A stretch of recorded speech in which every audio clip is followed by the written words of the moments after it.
नमस्कार दोस्तों, बिहार पुलिस की तैयारी कर रहे हैं तो ये वीडियो एकदम आपके लिए खास होने जा रही दोस्तों, क्योंकि मैं आप सबके लिए लेकर आया हूँ खान सर के द्वारा स्पेशल फुल लेंथ टेस्ट लेकर आया हूँ, जो कि बिल्कुल उसी पैटर्न पर है जैसा एग्ज़ाम में आता है। ओके ना। हर सवाल ध्यान से देखिएगा दोस्तों, और जवाब सोचकर नीचे कमेंट में लिखकर ज़रूर बताइएगा कि आपके कितने सही हो रहे हैं।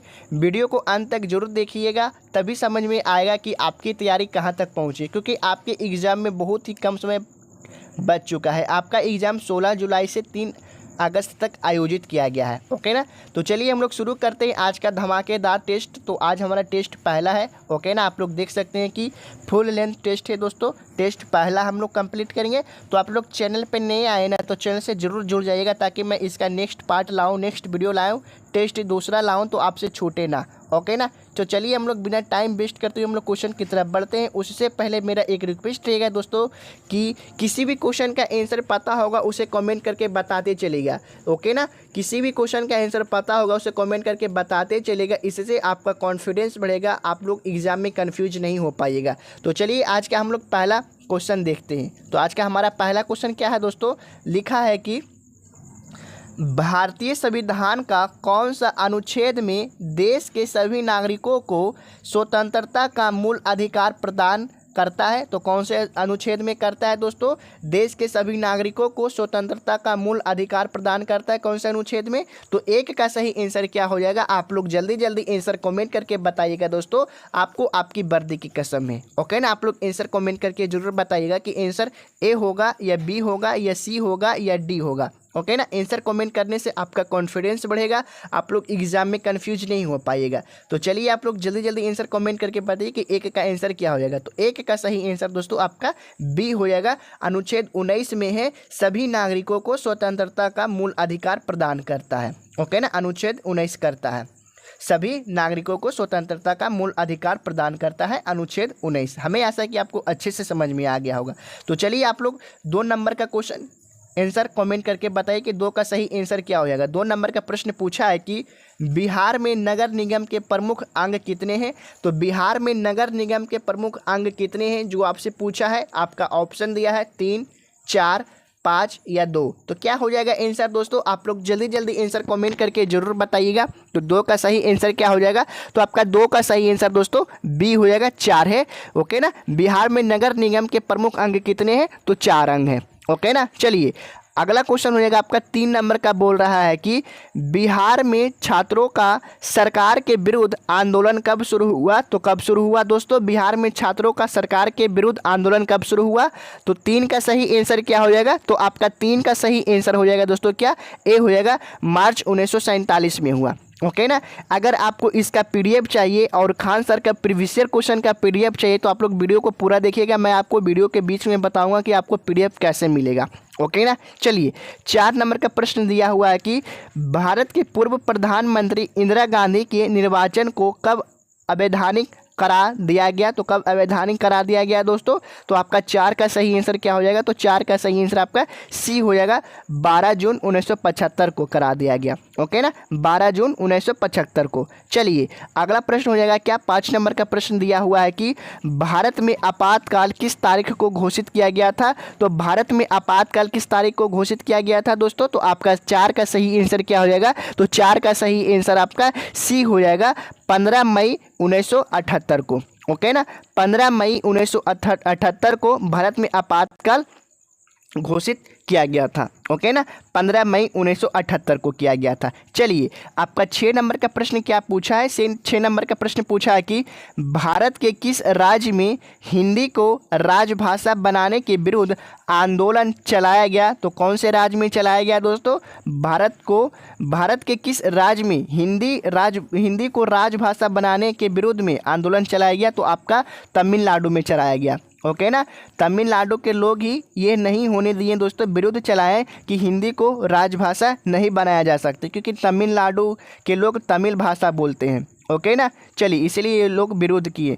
तो क्या हिंदी है जो कि आपका राजभाषा नहीं बना। ओके ना। चलिए तो 6 का सही आंसर आपका डी हो जाएगा। अगला प्रश्न क्या हो जाएगा? 7 नंबर का बोल रहा है कि दलित पैंथर्स भारत के किस जिले के दलितों के सामाजिक आर्थिक बदलावों से संबंधित है? तो कौन से जिले से हैं दोस्तों? तो 7 का सही आंसर आपका बी हो जाएगा, महाराष्ट्र से है। ओके ना, महाराष्ट्र से हैं। दलित पैंथर्स भारत के किस जिले के दलितों के सामाजिक आर्थिक बदलावों से संबंधित है? तो महाराष्ट्र से है। ओके ना, चलिए अगला प्रश्न हो जाएगा आपका 8 नंबर का। क्या प्रश्न दिया हुआ है? 8 नंबर का प्रश्न पूछ रहा है कि भारत में सूचना का अधिकार कब लागू किया गया? तो भारत में सूचना का अधिकार कब लागू किया गया? तो 8 का सही आंसर क्या हो जाएगा? तो 8 का सही आंसर आपका ए हो जाएगा, जून 2005 को किया गया। ओके ना, जून 2005 को भारत में सूचना का अधिकार लागू किया गया। ओके ना, चलिए आपका 9 नंबर का प्रश्न क्या पूछ रहा है कि बांग्लादेश में संविधान संशोधन कब किया गया? तो बांग्लादेश में संविधान संशोधन कब किया गया दोस्तों? तो 9 का सही आंसर क्या हो जाएगा? तो 9 का सही आंसर आपका डी हो जाएगा, 1975 में किया गया। ओके ना, बांग्लादेश में संविधान संशोधन कब किया गया? तो 1975 में किया गया। चलिए आपका 10 नंबर का प्रश्न क्या दिया गया है? 10 नंबर का प्रश्न पूछ रहा है कि लोकतंत्र का प्राण किसे कहा गया?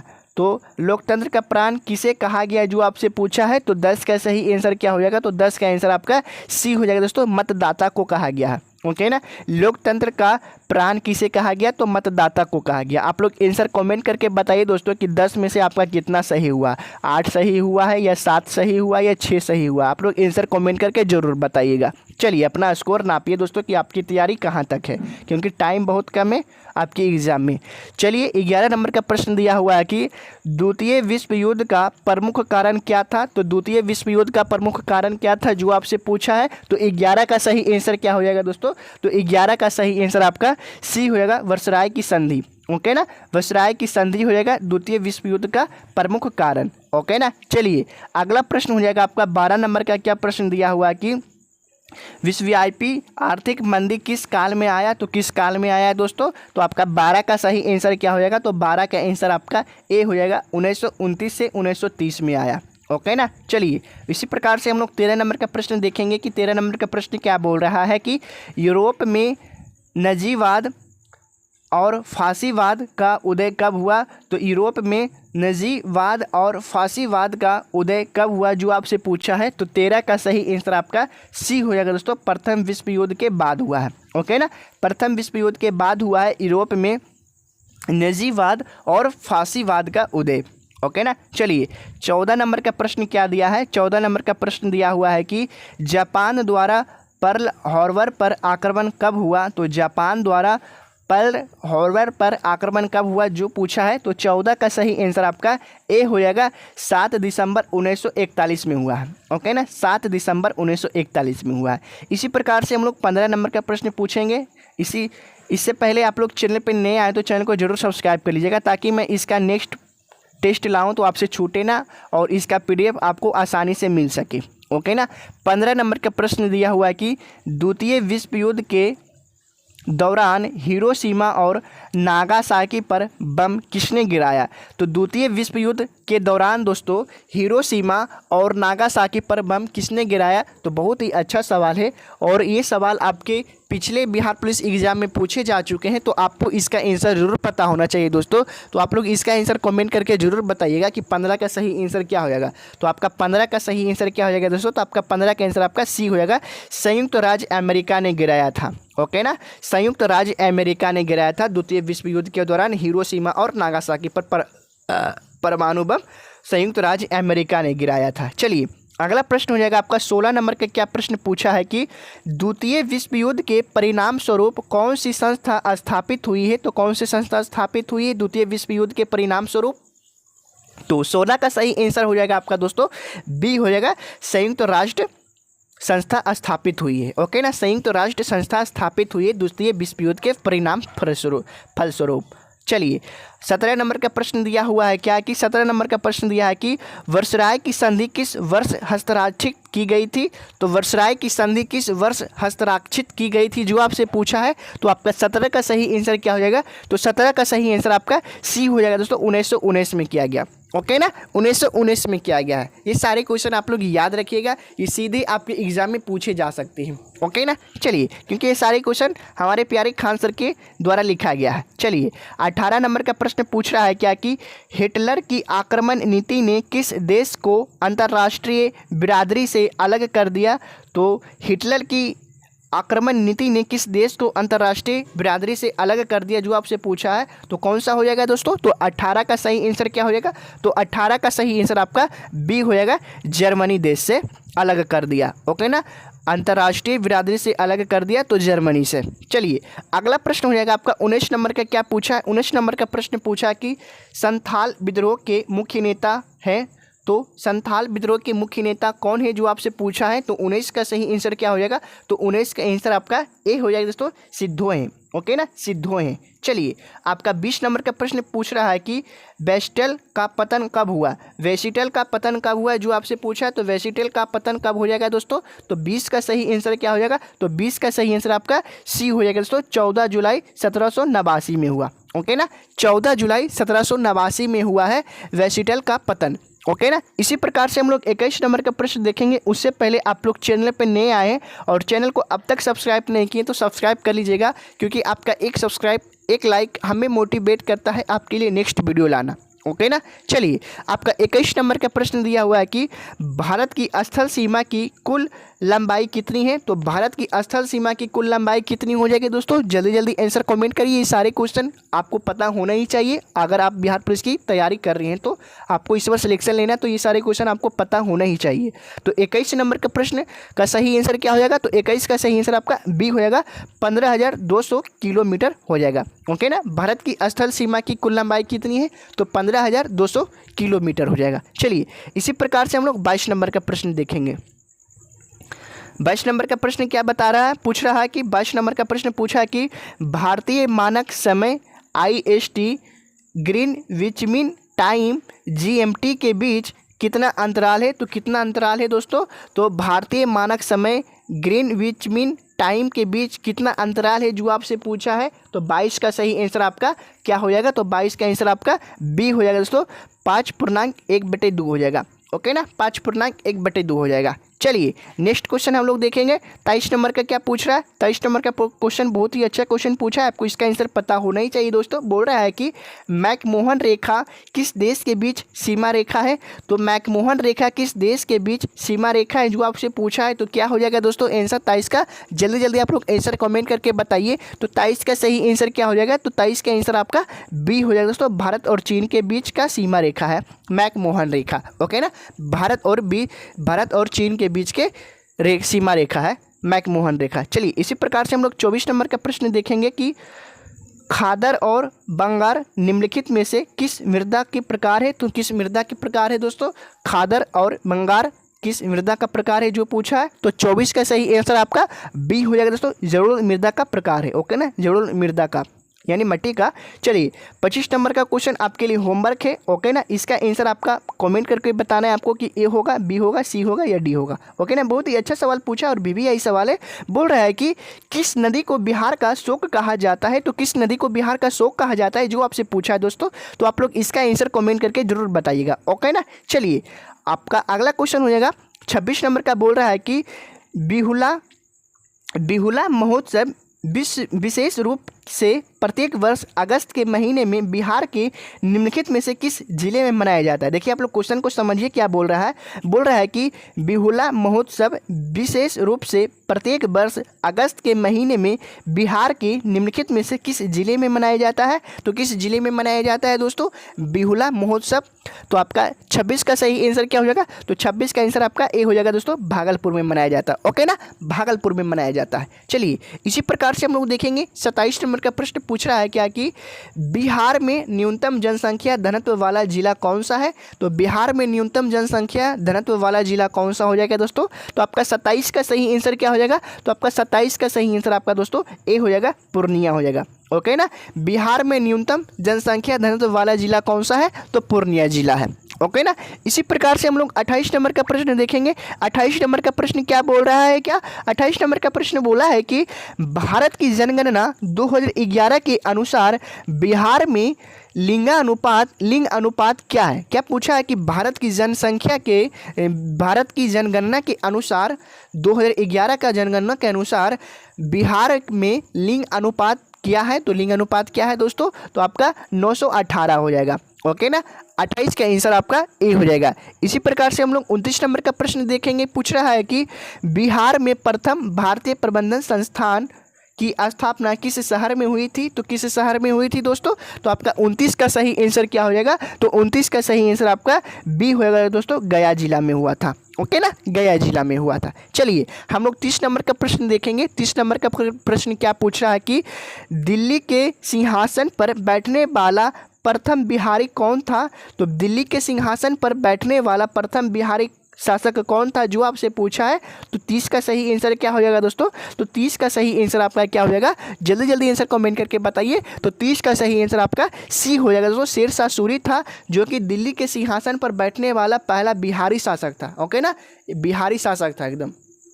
चलिए अगला प्रश्न हो जाएगा आपका 31 नंबर का। पूछा है कि भारत में वित्तीय वर्ष कहा जाता है।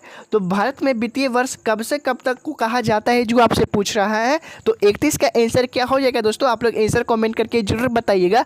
तो 31 का सही आंसर क्या हो जाएगा दोस्तों, तो 31 का सही आंसर आपका सी हो जाएगा दोस्तों। 1 अप्रैल से 31 मार्च तक को कहा जाता है भारत में वित्तीय वर्ष। ओके ना, भारत में वित्तीय वर्ष कहा जाता है तो 1 अप्रैल से 31 मार्च तक को कहा जाता है। चलिए इसी प्रकार से हम लोग 32 नंबर का प्रश्न देखेंगे कि केंद्रीय सांख्यिकी संगठन यानी CSO का प्रमुख कार्य क्या है। तो प्रमुख कार्य क्या है दोस्तों, CSO का प्रमुख कार्य क्या है। CSO का फुल फॉर्म होता है केंद्रीय सांख्यिकीय संगठन। तो इसका प्रमुख कार्य क्या हो जाएगा, तो 32 का सही आंसर क्या हो जाएगा, तो 32 का सही आंसर आपका सी हो जाएगा दोस्तों। सांख्यिकीय गतिविधियों का समन्वय करना और सांख्यिकीय मानकों का विकास करना। ओके ना, 32 का आंसर आपका सी हो जाएगा। इसी प्रकार से हम लोग 33 नंबर का प्रश्न देखेंगे दोस्तों। 33 नंबर का प्रश्न दिया हुआ कि poverty and un British rule in India नामक पुस्तक किसने लिखी थी।